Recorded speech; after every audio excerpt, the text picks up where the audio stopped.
Halo Sobat Sehat semua, Assalamualaikum warahmatullahi wabarakatuh. Salam jumpa kembali dengan saya Sugito di channel Berbagi Sehat, channel edukasi dan motivasi seputar asam lambung, gerd, inisiatif psikosomatis. Berdasarkan pengalaman saya sebagai orang yang pernah mengalami penderitaan asam lambung, gerd, inisiatif psikosomatis. Harapan saya khususnya kepada teman-teman yang masih dalam penderitaan asam lambung, gerd, inisiatif psikosomatis, setelah menonton video ini akan dapat tersugesti dan termotivasi untuk dapat cepat sembuh. Saya bisa sembuh, insya Allah teman-teman pasti juga bisa sembuh. Badai pasti berlalu. Baiklah teman-teman, pada kesempatan kali ini saya akan berbagi seputar asam lambung, gerd, inisiatif psikosomatis dengan topik tip andalan kunci pemulihan asam lambung, gerd, inisiatif psikosomatis. Baiklah teman-teman ya, sebelum saya lanjutkan, tolong yang belum subscribe channel ini, klik subscribe dan loncengnya supaya teman-teman tidak ketinggalan konten video-video berikutnya.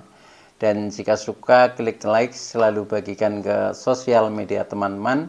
Semoga bermanfaat buat kita semua. Baik, kita lanjutkan. Jadi topik kita kali ini adalah tip andalan kunci pemulihan asam lambung, gerd, inisiatif psikosomatis. Teman-teman semua perlu kita sadari bahwa penderitaan asam lambung, gerd, inisiatif psikosomatis yang disebabkan oleh multifaktor ya, baik itu faktor fisik maupun faktor psikis dengan sensasi yang sangat beragam, mulai dari ujung rambut sampai dengan ujung kaki yang sering kita kenal sebagai 1001 rasa sensasi. Memang sungguh luar biasa ya, sungguh dahsyat dan perlu kita tangani dengan bijak agar penderitaan asam lambung, gerd, inisiatif psikosomatis dapat cepat membaik atau dapat cepat sembuh total. Nah, khusus pada session kali ini ya, saya membahas tentang ini, yaitu tentang tip andalan ya, kunci pemulihan asam lambung, gerd, inisiatif psikosomatis. Ini memang sangat penting ya ketika kita sudah di fase pemulihan, tetapi kadang untuk istilahnya membaik yang total ya, yang 100% itu kadang kita mengalami kesulitan ya. Dengan bukti kadang kita sebentar sudah merasa sembuh, tetapi tiba-tiba kambuh ya. Sudah merasa membaik, tiba-tiba kumat ya. Dan begitu seterusnya, sehingga kadang sepertinya nggak ada akhirnya ya. Nah, maka dari itu dengan tip-tip seperti ini yang akan saya sharingkan, ini adalah sangat membantu sekali ya, bagaimana caranya kita menjadi betul-betul membaik ya, betul-betul menjadi sembuh secara permanen ya, karena kita memang sudah memiliki strategi maupun metode yang memang betul-betul kita tanamkan di diri kita ya, bahkan menjadi doktrin dan dogma di pikiran kita yang akhirnya bisa mengatasi semua problema yang berhubungan dengan asam lambung, gerd, inisiatif psikosomatis. Maka dari itu tolong untuk video kali ini ikuti dengan baik ya sampai dengan selesai supaya tidak gagal paham. Dan alangkah baiknya jika teman-teman juga menonton video-video saya yang lain ya, yang lalu ya. Nah, karena di setiap video itu saling berhubungan dan melengkapi referensi kita secara lebih menyeluruh ya, lebih komprehensif, lebih komplit ya, sehingga kita akan lebih mudah untuk keluar dari jeratan asam lambung, gerd, inisiatif psikosomatis. Baik teman-teman ya, kembali kepada topik, yaitu tip andalan kunci pemulihan asam lambung ya.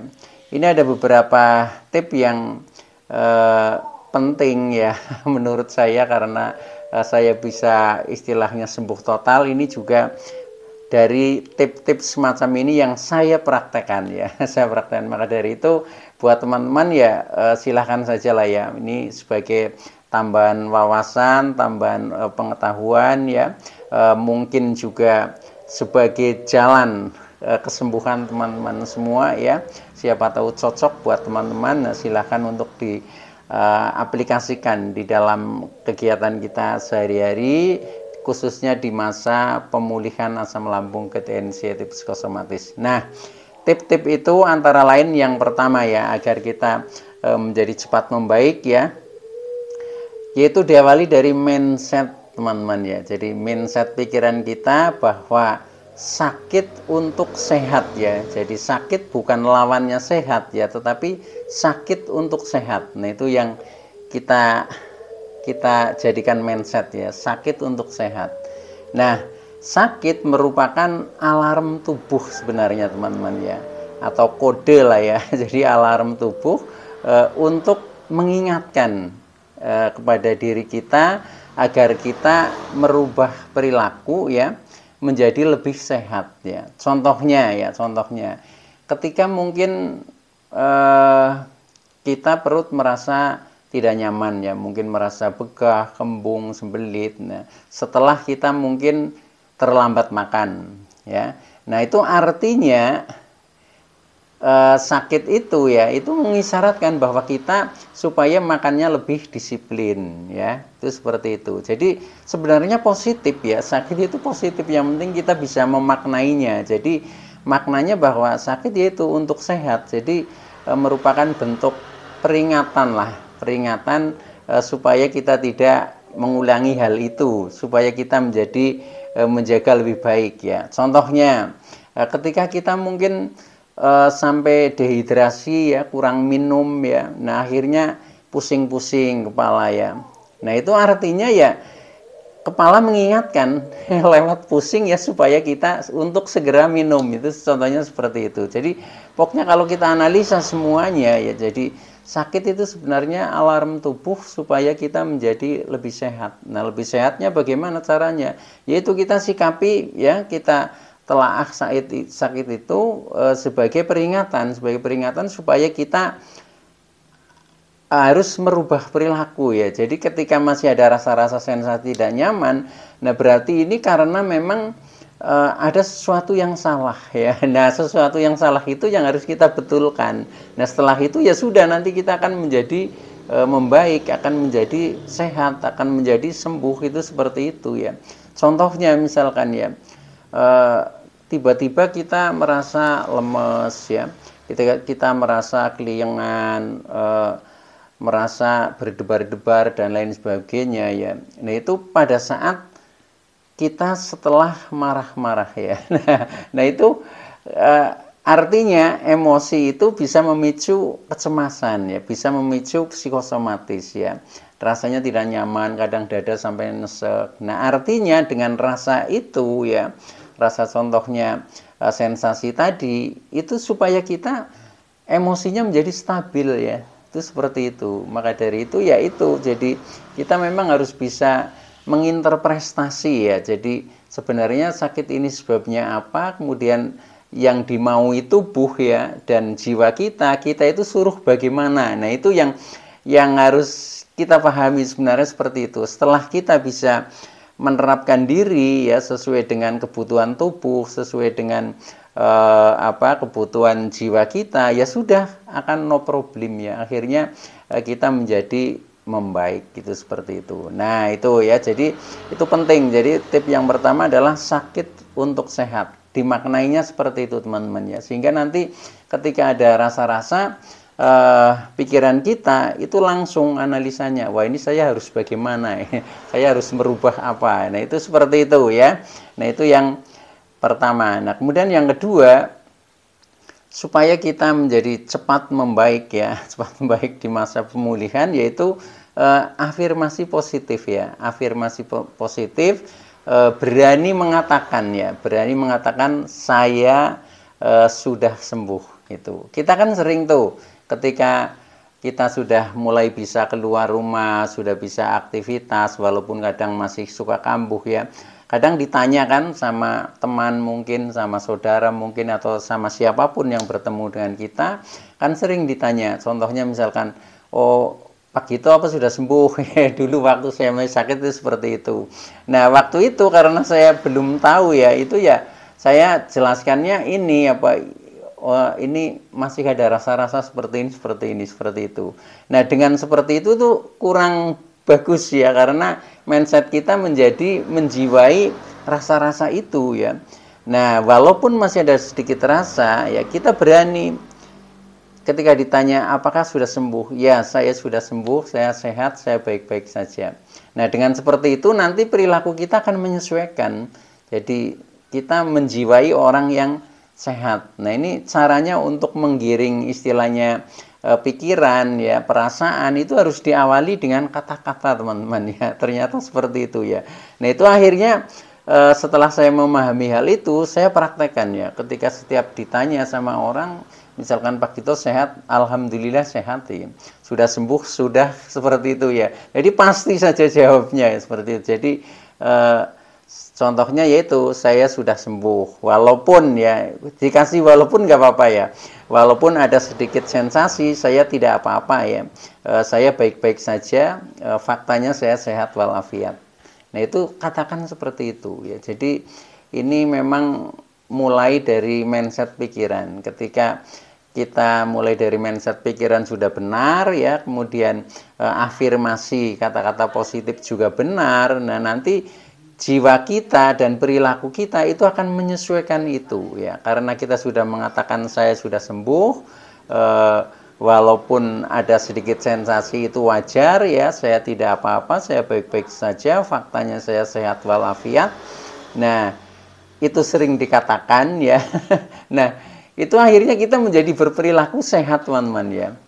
Kita malu gitu, misalkan ngomong sudah sehat, ngomong sudah sembuh, kok perilakunya, penampilannya masih seperti orang sakit, kan seperti itu, ya. Maka dari itu akhirnya kita menjadi termotivasi, ya, termotivasi untuk sehat.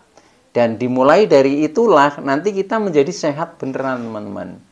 Itu, ya. Ini yang kadang memang susah juga, ya, untuk apa, ya, memulai dengan kata-kata yang sebenarnya kita masih ada sedikit rasa. Tetapi ini cara untuk menggiring pikiran agar lebih positif, itu caranya seperti itu, ya.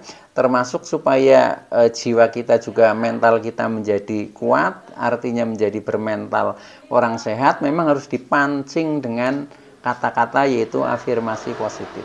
Lakukan saja, teman-teman, insya Allah itu akan membaik, ya. Baik, ya, itu tip yang kedua, ya. Nah, ini kemudian tip yang ketiga ini adalah lakukan treatment, ya, atau lakukan terapi lah istilahnya, ya. Nah, ini banyak hal, sebenarnya banyak hal, cuma yang akan saya sampaikan hanya poin-poin garis besarnya saja, ya. Nah, setelah mindset kita terbenahi dengan cara tadi, ya, yaitu tip 1 dan tip 2, kemudian tip yang ketiga adalah lakukan treatment, ya, atau terapi. Yang pertama, makan minum cukup, intinya itu, ya. Makan minum cukup tepat waktu, dah, seperti itu. Karena apa? Karena orang yang sehat itu pasti makannya agak banyak, ya. Ya, bisa juga malah banyak, ya. Jadi makan minimal cukup lah, minimal cukup. Nah, karena kita berkeinginan untuk sehat, maka ya harus kita makan minum harus cukup. Itu seperti itu, ya. Makan minum cukup, tepat waktu, mengingat nilai gizi dan sebagainya, seperti yang saya sampaikan dalam pola makan. Itu seperti itu, ya. Bagi teman-teman yang mungkin masih kurang paham, nah, bisa nonton video saya yang lalu tentang pola makan. Itu seperti itu. Jadi itu, ya. Jadi kita melakukan terapi melalui makan minum cukup dan tepat waktu dan mengingat nilai gizi. Intinya menjaga pola makan lah, itu seperti itu, ya.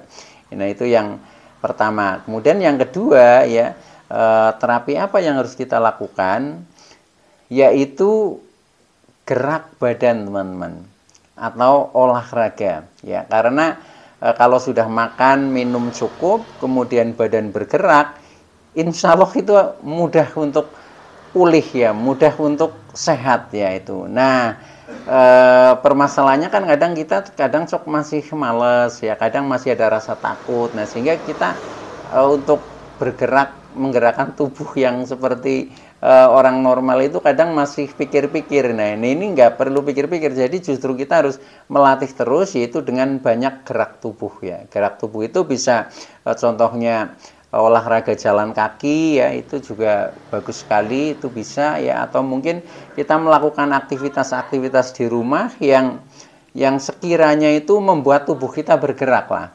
Contohnya misalkan di dapur ya, sambil masak, nyuci piring dan lain sebagainya, itu pun sudah bergerak, itu sudah bagus. Atau mungkin nyapu ya di dalam rumah atau di lingkungan sekitar rumah, itu juga sudah bergerak ya. Jadi indikasinya sampai agak berkeringat lah, intinya seperti itu ya, karena tubuh kita memang disetting untuk bergerak teman-teman ya. Tetapi kalau kita selalu berdiam diri, hanya tiduran, duduk, ya kapan mau sembuhnya, itu seperti itu ya. Maka lakukan saja gerak badan, itu seperti itu ya. Jadi ini yang kedua ya. Kemudian yang ketiga ya, terapi apa yang kita lakukan ya, yaitu keluar rumah teman-teman. Keluar rumah. Yang selama ini ketika kita masih mengalami penderitaan asam lambung GTNC psikosomatis, pada saat sensasi itu masih sering bermunculan ya, apalagi masih suka keliengan, badan masih lemes, tidak bertenaga, jalan saja sempoyongan, pasti ini jarang keluar rumah ya, karena dulu saya juga mengalami seperti itu ya. Tetapi ini harus dipaksakan, yaitu usahakan kita sering keluar rumah ya. Dengan keluar rumah ini maksudnya ada dua hal yang kita dapatkan. Yang pertama hubungannya dengan relaksasi, yang kedua hubungannya dengan sosialisasi. Yang berhubungan dengan relaksasi bisa kita misalkan keluar rumah ya, melihat-lihat kebun di sekitar rumah ya, mungkin juga melihat-lihat sawah, mungkin kita jalan-jalan ke sungai, mungkin kita jalan-jalan ke hutan atau ke gunung ya, mungkin kita jalan-jalan ke pantai ya, mungkin kita jalan ke objek wisata pun bisa ya. Nah dengan seperti itu nanti kita menjadi rileks teman-teman ya, menjadi rileks dan kita tidak fokus terhadap penderitaan. Nah dengan seperti itu nanti kita akan lupa dengan sensasi-sensasi yang selama ini kadang kita selalu fokus merasakan sensasi, nah akhirnya itu terlupa. Nah ketika itu terlupa maka kita akan menjadi lebih damai, menjadi lebih nyaman ya. Dan akhirnya nanti tahu-tahu sembuh, itu seperti itu ya. Itu. Nah selain itu ketika kita keluar rumah juga bisa untuk bersosialisasi teman-teman. Bersosialisasi itu menjalin hubungan lah, menjalin hubungan dengan mungkin tetangga, mungkin dengan teman, mungkin dengan kerabat ya, mungkin dengan masyarakat lah, siapa saja yang ketemu dengan kita. Nah disitulah kita bisa bersosialisasi ya, karena dengan bersosialisasi kita akan pertama melatih mental kita ya, mental kita menjadi semakin kuat. Yang kedua kita mendapatkan istilahnya apa ya, ya energi-energi baru ya, karena ini bagaikan bersilaturahmi lah. Silaturahmi itu kan hikmahnya selain memperpanjang umur juga menambah rezeki ya. Nah itu kan bagus sekali. Nah ternyata kalau kita praktekkan ya betul ya, memperpanjang umur di sini ya artinya kita kalau sakit menjadi sembuh ya. Nah kalau sudah sembuh menjadi sehat, karena sehat menjadi panjang umurnya, kan seperti itu alurnya. Nah maka dari itu ya lakukan saja kita sering keluar rumah, entah itu untuk relaksasi, entah itu untuk bersosialisasi. Istilahnya bergaul lah, bergaul. Nah mungkin lewat sosialisasi kita bisa curhat ya. Curhat itu bagus sekali, karena lewat curhat kita seperti melepaskan ya, melepaskan genggaman-genggaman, pendaman-pendaman emosi, perasaan yang selama ini kita rasakan. Nah lewat itu nanti tahu-tahu rasanya sudah enteng ya, rasanya sudah enteng, rasanya sudah plong. Akhirnya kita menjadi jauh lebih bisa merasakan kebahagiaan teman-teman. Nah ketika kita sudah bahagia ya udah nanti akan sembuh teman-teman, itu seperti itu ya. Nah baik ya, jadi keluar rumah ya intinya itu. Jadi di terapi yang ketiga itu seperti itu, entah keluar rumah untuk relaksasi, entah untuk sosialisasi, bila perlu malah seperti dijadwal supaya kita tidak bosan ya, tidak bosan ya. Termasuk ketika relaksasi juga dijadwal juga ya, jangan monoton hanya satu tempat yang selalu dikunjungi atau satu kegiatan yang dilakukan, ya bervariasi lah, bervariasi. Karena dengan bervariasi itulah nanti kita bisa menikmati, oh ternyata hidup ini indah, ya ternyata hidup ini nikmat, oh ternyata semua orang itu mencintai kita, ya akhirnya kita menjadi menemukan kedamaian di situ, teman-teman. Nah, ketika kita sudah menemukan kedamaian, ya sudah nanti seperti anxiety menjadi normal, ya kemudian psikosomatis juga normal, ya akhirnya kita menjadi baik-baik saja, teman-teman.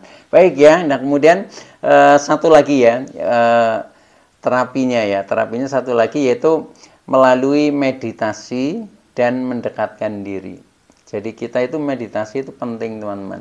Apa itu meditasi? Ya meditasi adalah merenungi diri kita, ya. Kita merenung tentang diri kita, mengenal diri kita sendiri yang sejatinya bahwa kita itu kan punya dua organ, ya satu tubuh, ya tubuh secara jasmani, dan yang kedua adalah jiwa secara rohani. Nah, dua-duanya itu memang harus dirawat, ya. Dirawat, contohnya tubuh fisik, ya harus kita rawat, kita makan yang baik, olahraga yang baik, ya kemudian kebersihan tubuh juga baik. Nah, akhirnya kita menjadi tubuhnya sehat, ya.